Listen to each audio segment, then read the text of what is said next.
Lahore high court ने वज़ीर आला पंजाब को ओहदे पर बहाल कर दिया। पंजाब काबीना भी बहाल। परवेज इलाही ने अदालत को यकीन दिला दिया कि वो असेंबली तोड़ने की एडवाइस नहीं देंगे। अदालत ने गवर्नर पंजाब का वज़ीर आला को डी नोटिफाई करने का नोटिफिकेशन मुअत्तल कर दिया।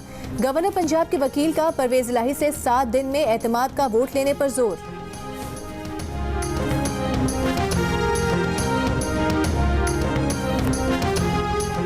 इस्लामाबाद में मशकूक टैक्सी की तलाशी के दौरान खुदकुश धमाका, हमलावर ने खुद को उड़ा लिया।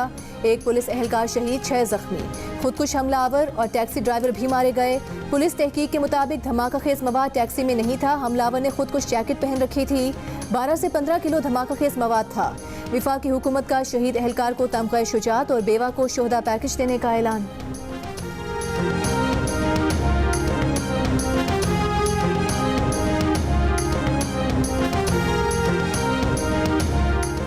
सेनेट इजलास में ऑपोजिशन के एहतजाज में इस्लामाबाद बल्दियाती इंतखाबात तरमीमी बिल मंजूर। ऑपोजिशन का चेयरमैन सेनेट के डेस्क का घेराव, नारेबाजी और शोर शराबा।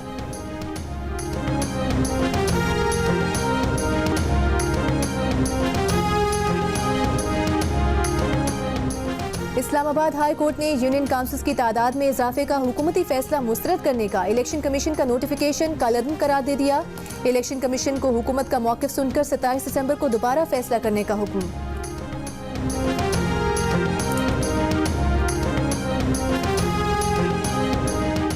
और कौमी क्रिकेट टीम की सिलेक्शन कमेटी खत्म कर दी गई। क्रिकेट कमेटी के चेयरमैन नजम सेठी ने कहा कि पहली मरतबा PSL के मैचेस बुगटी स्टेडियम कोयटा में भी होंगे।